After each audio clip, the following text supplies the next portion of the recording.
के लिए, नशो नुमा के लिए ग़िज़ा क्या होती है?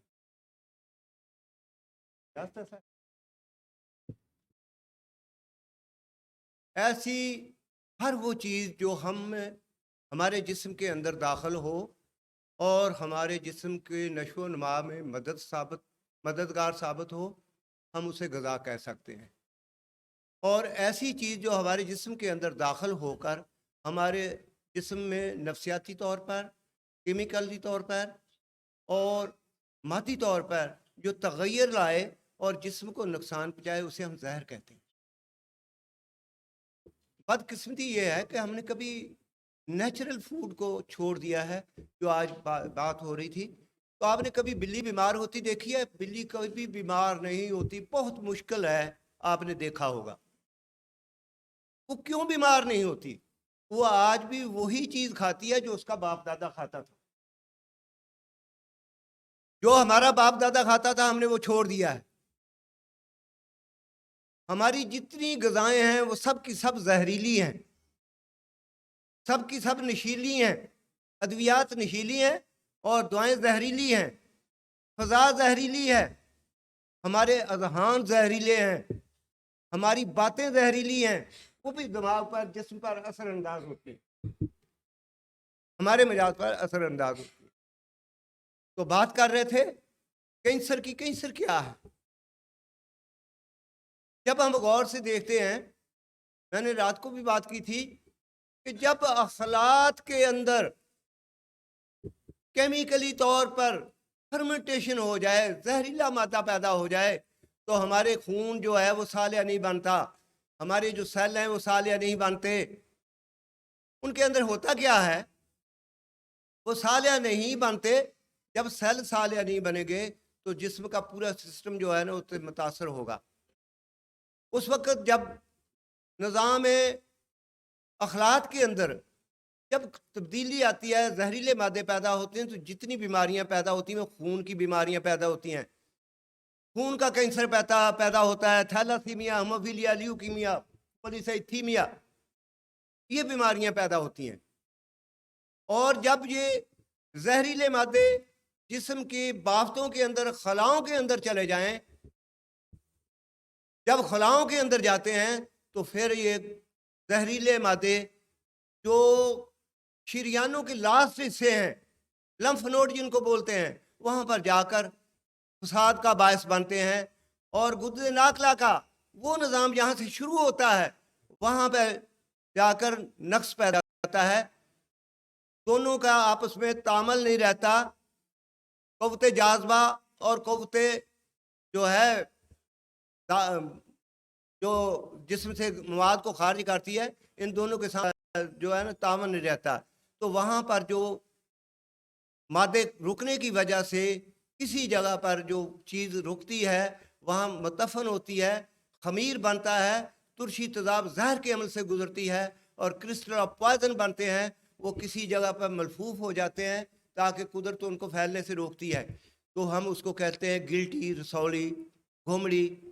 और यूनानी ज़ुबान के अंदर सारगो एक लफ्ज़ है जिसका मतलब है गोश्त, लहम।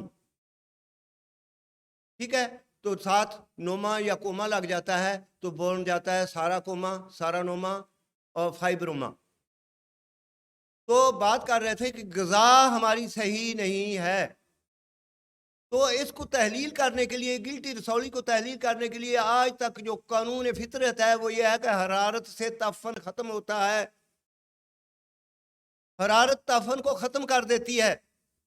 तो इस तफन को ख़त्म करने के लिए दुनिया में जो चीज़ सबसे बेस्ट है या मेडिकल में इस्तेमाल करते हैं, वो चीज़ होती है एंटीबायोटिक,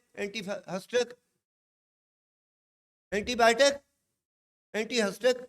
और तीसरी चीज़ उसके अंदर आप शामिल कर लें कि तफन को ख़त्म करने के लिए, बैक्टीरिया को ख़त्म करने के लिए ये चीज़ें मौजूद होती हैं।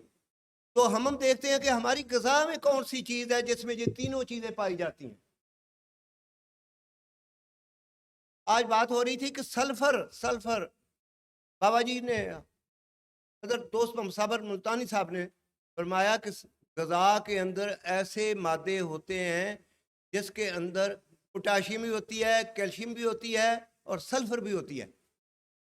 اور جب ہم غذا کھاتے ہیں تو جسم میں اندر جا کر کیا ہوتا ہے، جمع تفریق ہوتی ہے، استحالات ہوتے ہیں، جو سب سے لاسٹ پہ رہ جاتی ہے چیز وہ ہمارے جسم کے حصہ بنتی ہے اور وہ مجاز ہوتا ہے۔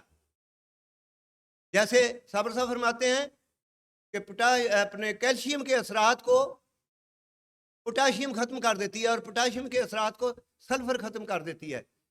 الکلی ایسڈ میں چینج ہو جاتی ہے اور ایسڈ جو ہے سالٹ میں چینج ہوتا ہے، سالٹ پھر الکلائن میں چینج ہوتا ہے۔ سردی خشکی میں بدلتی ہے، خشکی گرمی میں بدلتی ہے اور گرمی پھر سردی میں بدل جاتی ہے۔ تو میرے بھائی، جسم کے اندر کاربن بھی ہوتی ہے، آکسیجن بھی ہوتی ہے اور ہائیڈروجن بھی ہوتی ہے اور نائٹروجن بھی ہوتی ہے غذا کے اندر۔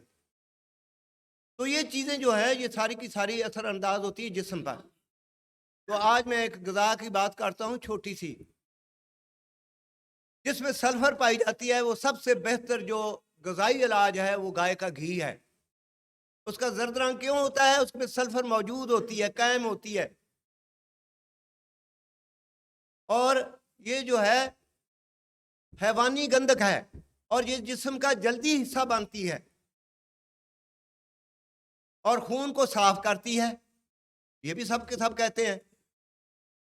دوسری جو چیز اس میں نظر آتی ہے سلفر کے بعد، جس چیز میں سلفر پائی جاتی ہے، کیونکہ نباتاتی چیز جو ہے وہ جسم کا حصہ بنتی ہے، معدنی چیز جسم کا حصہ نہیں بنتی، جسم کو آکسائڈ کرنے کے بعد جسم سے خارج ہو جاتی ہے دعا کے طور پر۔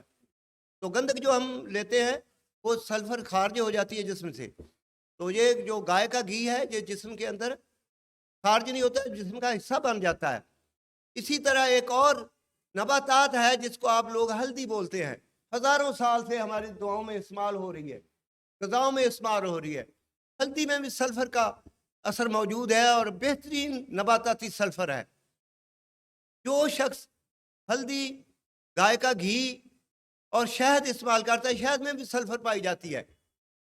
وہ یہ مکمل غذا ہے، دودھ، گھی اور یہ چیز جو ہے ہلدی، یہ جو لوگ استعمال کرتے ہیں پرانے زمانوں میں جیسے چوٹ لگ جاتی تھی تو گھوڑے سے گرتا تھا، لڑائی میں جھگڑے میں جو چوٹیں لگ جاتی تھی ان کو دودھ، گھی اور ہلدی پلاتے تھے، چند دنوں میں ٹھیک ہو جاتا تھا، زخم ہیل ہو جاتے تھے، اس کے اندرونی ورم زخم ختم ہو جاتے تھے۔